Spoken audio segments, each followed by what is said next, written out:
नमस्कार शेतकरी बांधवांनो, कांदा उत्पादक शेतकरी बांधवांसाठी आताच्या क्षणाची सर्वात महत्त्वाची आणि मोठी बातमी।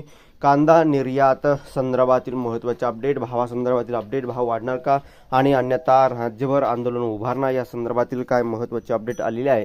सविस्तर थोडक्यात संपूर्णपणे अपडेट आपण जाणून घेत आहोत। शेवटपर्यंत नक्कीच व्हिडिओ बघा। व्हिडिओ जर आवडला तर नक्कीच लाईक करा, चॅनलवरती नवीन चॅनलला सबस्क्राइब करा। चला तर सुरुवात करतोय। बघू शकता, अन्यथा राज्यभर आंदोलन उभारणार। केंद्र सरकारने कांदा आयातीवर पूर्णत बंदी घालावी इतकेच नाही तर सध्या कांदा निर्यातीसाठी केंद्र सरकारकडून लागू असलेले 40% निर्यात शुल्क व $550 किमान निर्यात मूल्य ही तात्काळ हटवावे अशी मागणी ही शेतकरी संघटनेने आपल्या पत्राद्वारे जिल्हाधिकारी जलज शर्मा यांच्या मार्फत केंद्र सरकारकडे केली आहे। तसेच केंद्र सरकारने वरील दोन्ही निर्णय घ्यावे, अन्यथा संघटनेकडून संपूर्ण राज्यात तीव्र स्वरूपाचे आंदोलन केले जातील असा इशारा यावेळी निवेदनातून देण्यात आले आहे। आताच्या क्षणाची आलेली सर्वात महत्त्वाची आणि मोठी घडामोड आहे कांदा संदर्भातील जी तुमच्यापर्यंत आपण पोहोचवतोय। कांदा संदर्भातील महत्त्वाचे अपडेट आपण घेऊन येत असतो। कांद्याचे भाव वाढणार का?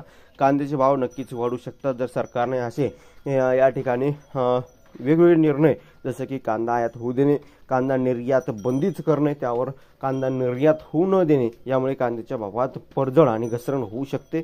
आपल्याकडे मुबलक प्रमाणात कांदा आहे, परंतु सर्वसामान्यांना स्वस्तात कांदा भेटावा आणि आपलं मतदान मिळावं यासाठी हे सरकार असे कारस्थान करत आहे। त्यामुळे या ठिकाणी कुठेतरी असे निर्णय घेतल्याने कांद्याचे भाव पडू शकतात।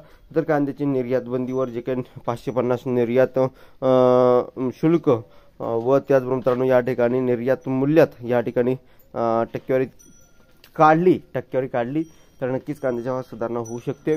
या संदर्भात तुमचं वैयक्तिक काय मत प्रतिक्रिया आहे नक्कीच कमेंटच्या माध्यमातून मांडू शकता आणि महाराष्ट्रभरातील कांदा उत्पादक शेतकरी बांधवांपर्यंत हा व्हिडिओ शेअर करू शकता। ताज्या आणि महत्त्वाच्या अपडेटसाठी तर धन्यवाद। शेअर, सबस्क्राइब, कमेंट करा। महाराष्ट्र भेटूया पुढील व्हिडिओ।